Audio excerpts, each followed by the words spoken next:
दुनिया में टाइटेनियम का सबसे बड़ा उत्पादक देश चीन है। बोइंग हो या एयरबस, लड़ाकू विमान बनाने के लिए उन्हें चीन के आगे हाथ फैलाना पड़ता था। पूरी दुनिया के एयरोस्पेस टाइटेनियम का 30% हिस्सा अकेले चीन के पास था। लेकिन एक ऐसी तकनीक है जिस पर दशकों तक शोध करने के बाद चीन ने यह कहकर हार मान ली कि यह नहीं हो सकता। क्यों हार मानी? चलिए एक फैक्ट्री के अंदर झांकते हैं। एक मशीन वूं की आवा के साथ सोने के भाव वाले टाइटेनियम के टुकड़े को काट रही है। तैयार हुआ पुर्जा सिर्फ 10% है, बाकी 90% फर्श पर जमा हुआ पाउडर बन जाता है। यह पाउडर असल में सोने के भाव का है, लेकिन एक बार इस पर ऑक्सीजन चिपक जाए तो इसे दोबारा इस्तेमाल नहीं किया जा सकता। इसे सिर्फ कबान के भाव में बेचना पड़ता है। चीन ने इसी ऑक्सीजन को हटाने की तकनीक बनाने की कोशिश की और अंत में हार मान ली। लेकिन जिस भारत में एक टुकड़ा भी टाइटेनियम नहीं निकलता, उसी भारत ने इस कचरे को नए जैसा बनाने की तकनीक दुनिया में पहली बार बना ली है। कीमत आधी हो गई और 53 दिन लगने वाली सप्लाई सिर्फ 11 दिन में सिमट गई। यह चमत्कार कैसे संभव हुआ? आज के वीडियो में हम 3 कहानियां खोलेंगे। पहली, टाइटेनियम आखिर है क्या जो इतना महंगा और जरूरी है। दूसरी, चीन क्यों नाकाम हुआ और भारत कैसे सफल हुआ। तीसरी, इस तकनीक का हमारे तेजस लड़ाकू विमान, गगनयान मिशन और हमारी अर्थव्यवस्था के लिए क्या मतलब है। आज का वीडियो अंत तक देखने पर आप समझ जाएंगे कि टाइटेनियम सपनों की धातु क्यों है और भारत ने कैसे पदार्थ आत्मनिर्भरता का हथियार अपने हाथ में ले लिया है। तो चलिए शुरू करते हैं। विश्लेषण में जाने से पहले अगर आपने अभी तक सब्सक्राइब नहीं किया है तो अभी सब्सक्राइब बटन दबा दें। हम ऐसी आर्थिक कहानियां लगातार लाते रहते हैं। चलिए पहले समझते हैं कि टाइटेनियम क्या है। टाइटेनियम हमारे आसपास सोच से कहीं ज्यादा इस्तेमाल होता है। महंगे चश्मों के फ्रेम, गोल्फ स्टिक और यहां तक कि कृत्रिम जोनों में भी। लेकिन टाइटेनियम का असली जलवा कहीं और है, आसमान में। लड़ाकू विमान के इंजन, यात्री विमानों के पंख, अंतरिक्ष रॉकेट, इन जगहों पर टाइटेनियम के बिना उड़ान भरना नामुमकिन है। क्यों? क्योंकि टाइटेनियम स्टील से 43% हल्का है, लेकिन मजबूती में उसके बराबर या उससे भी ज्यादा है। यह एल्यूमिनियम से 2 गुना ज्यादा जंगरोधी है। और तो और यह 1600 डिग्री सेल्सियस से ज्यादा के तापमान को भी झेल सकता है। एक उदाहरण लेते हैं। एक मैराथन धावक के बारे में सोचिए। 42 किलोमीटर की दौड़ पूरी करने के लिए उसे मजबूत, हल्का और गर्मी सहने वाला होना चाहिए। टाइटेनियम बिल्कुल वैसा ही खिलाड़ी है, हल्का, मजबूत और गर्मी सर्दी से बेअसर। इसीलिए लड़ाकू विमान के इंजन जैसी जगहों पर जहां गुख्खन परिस्थितियों का सामना करना पड़ता है, टाइटेनियम के अलावा कोई विकल्प नहीं है। लेकिन एक समस्या है, टाइटेनियम धरती पर बहुत ज्यादा मात्रा में मौजूद है। पृथ्वी की पपड़ी बनाने वाले तत्वों में यह 9वां सबसे आम तत्व है, यानी यह लोहा और एल्यूमिनियम जैसा ही आम है। लेकिन इसकी कीमत स्टेनलेस स्टील से 6 गुना ज्यादा। आम है तो महंगा क्यों? इसे निकालना मुश्किल नहीं है, बल्कि इसे प्रोसेस करना नरक जैसा मुश्किल है। टाइटेनियम पिघलते ही अपना स्वभाव पूरी तरह बदल लेता है। यह अपने आसपास की ऑक्सीजन, नाइट्रोजन जैसी हर चीज को सोख लेता है। वैज्ञानिक इसे सार्वभौमिक विलायक कहते हैं, यानी जो हर चीज को अपने अंदर घोल ले। एक आसान उदाहरण लीजिए। गर्मा गर्म जलेबी सोचिए। जब वह गर्म होती है तो उस पर धूल, मिट्टी, कागज सब कुछ चिपक जाता है। टाइटेनियम पिघली हुई अवस्था में ठीक वैसा ही है। हवा में मौजूद ऑक्सीजन उससे चिपक जाती है।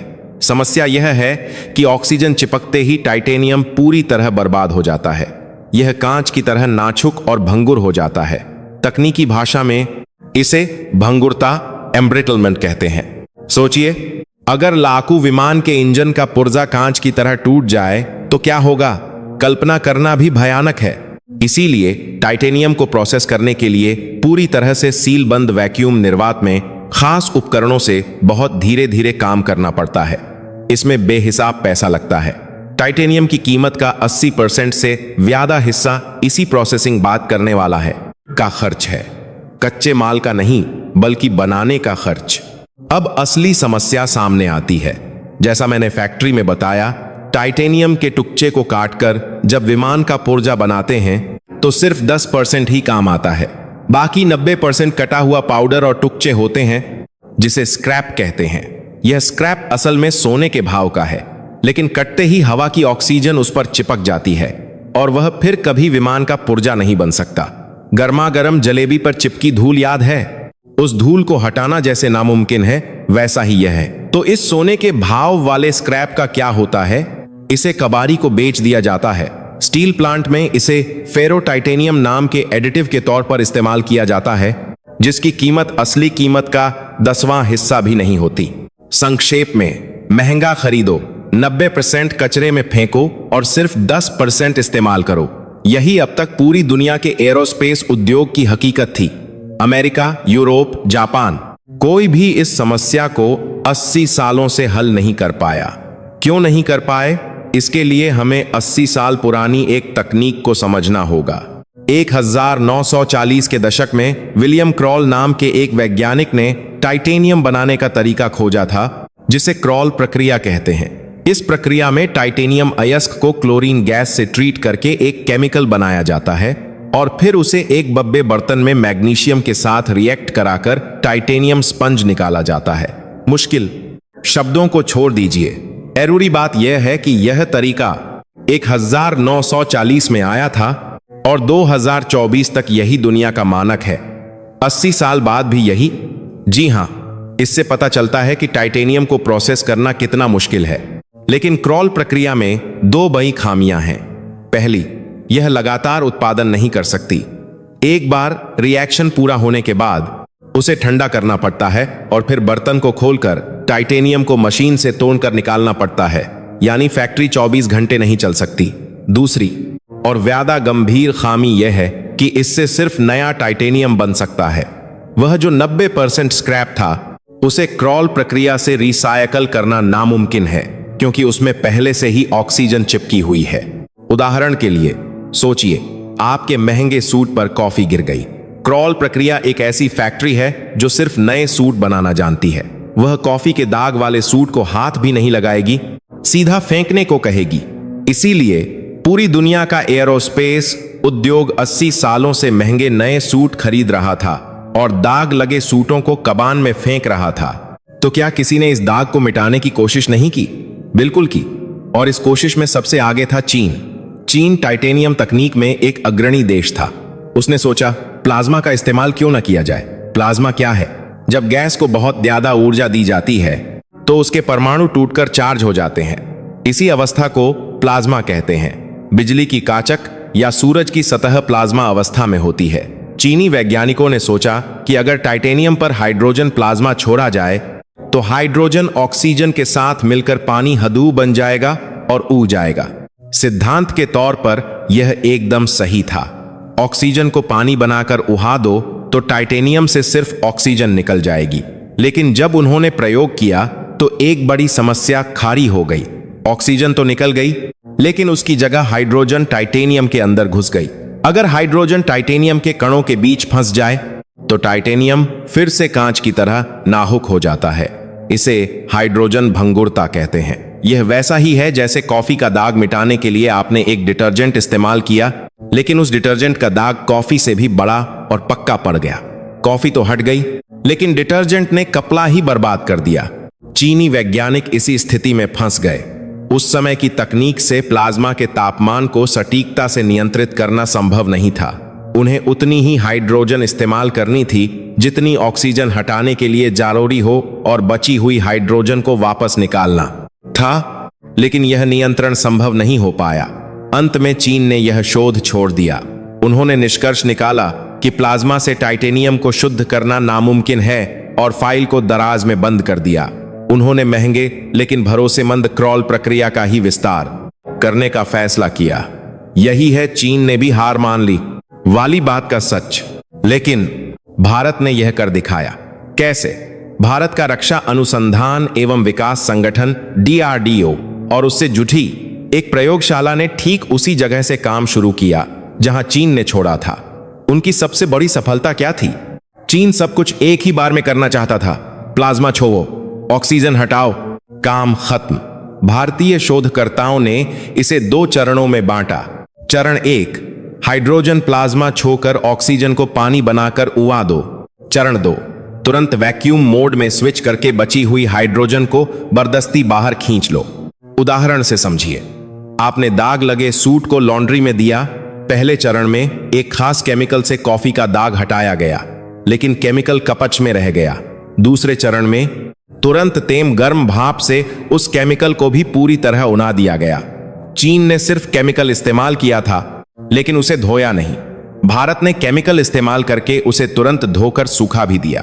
तकनीकी रूप से पहले चरण में आर्गन और हाइड्रोजन गैस के मिश्रण से 10 डिग्री से ज्यादा का प्लाज्मा बनाया जाता है।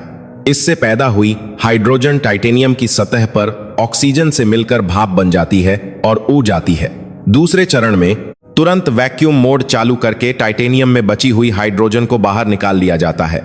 इन दोनों चरणों को सटीकता से नियंत्रित करना ही असली सफलता है। नतीजा, जिस स्क्रैप में ऑक्सीजन की मात्रा 1500 ppm से ज्यादा थी, वह घटकर 500 ppm से भी नीचे आ गई, जो विमान के इंजन के लिए मानक है, यानी कचरा नए जैसा बन गया। यह दुनिया में अपनी तरह की पहली अपसाइक्लिंग तकनीक है, डाउनसाइक्लिंग नहीं, यानी कचरे को पहले से भी ज्यादा कीमती बनाना। आंखों में यह और भी हैरान करने वाला है। लागत में 50% से ज्यादा की कमी, यानी आधी कीमत पर एरोस्पेस ग्रेड टाइटेनियम बनाया जा सकता है। ऊर्जा की खपत भी 50-60% कम हो गई। गुणवत्ता मौजूदा वैक्यूम मेल्टिंग प्रक्रिया के बराबर या उससे भी बेहतर। यह तकनीक सिर्फ प्रयोगशाला तक सीमित नहीं रही। भारत की दिग्गज कंपनी टाटा एडवांस्ड सिस्टम्स ने इस तकनीक को अपने हाथ में ले लिया। यह वही कंपनी है जो तेजस लड़ाकू विमान के इंजन के पुर्जे बनाती है। टाटा ने डीआरडीओ के साथ मिलकर एक रिसर्च सेंटर बनाया है। अब विमान के इंजन के लिए टाइटेनियम के पुर्जे चीन या जापान से खरीदने की जरूरत नहीं। आत्मनिर्भर भारत के तहत यह देश में ही संभव हो गया है। लेकिन सिर्फ तकनीक से क्या होगा, कच्चा माल भी तो चाहिए। यहां दूसरी क्रांति हुई, सप्लाई चेन की क्रांति। जब चीन के साथ सीमा पर तनाव बढ़ा तो टाइटेनियम बाहर पूरी तरह हिल गया। जैसा मैंने बताया, बोइंग और एयरबस भी चीन पर निर्भर थे। तनाव बढ़ते ही यह सप्लाई चेन बंद हो गई। प्रतिबंधों का खतरा, बीमा का बदना, लॉजिस्टिक्स में रुकावट। चीनी टाइटेनियम खरीदना लगभग नामुमकिन हो गया। भारत की स्थिति क्या थी? तेजस विमान का उत्पादन तेजी से बढ़ जा रहा था। गगनयान मिशन की तैयारी चल रही थी। ब्रह्मोस मिसाइल और धनुष तोपों का निर्यात आसमान छू रहा था। रक्षा क्षेत्र में एक पुनर्जागरण चल रहा था, लेकिन हम एक मुख्य पदार्थ के लिए चीन पर निर्भर थे। आप समझ सकते हैं कि यह कितना खतरनाक था। पहले भारत टाइटेनियम कैसे मंगाता था? चीन के शंघाई बंदरगाह से जहाज में लादकर मलक्का जलड मरुमध्य से होते हुए मुंबई तक आने में 40 से 53 दिन लगते थे, लगभग 2 महीने। तनाव के बाद यह रास्ता लगभग बंद हो गया। भारत सरकार और कंपनियों ने तेजी से काम किया। उन्होंने पाकिस्तान की ओर रुख किया। पाकिस्तान के पास दुनिया के दूसरे सबसे बड़े टाइटेनियम भंडार और उत्पादन क्षमता है, लेकिन सिर्फ सप्लायर नहीं बदला गया, पूरा रास्ता ही नया बना दिया गया। कैसे? कि पाकिस्तान से माल ट्रेन के पानी ईरान के बंदर अब्बास बंदरगाह तक लाया जाता है और वहां से जहाज के पानी सीधे मुंबई लाया जाता है। यह अंतर्राष्ट्रीय उत्तर दक्षिण परिवहन गलियारे इंस्ट का हिस्सा है। नतीजा क्या हुआ? 53 दिन का सफर 11 दिन में सिमट गया। समय में 80% की कटौती। 1.5 महीने का काम 10 दिन में। इसका मतलब है कि अब हमें महीनों का स्टॉक रखने की जरूरत नहीं। रक्षा क्षेत्र की आपातकालीन जरूरतों को तुरंत पूरा किया जा सकता है।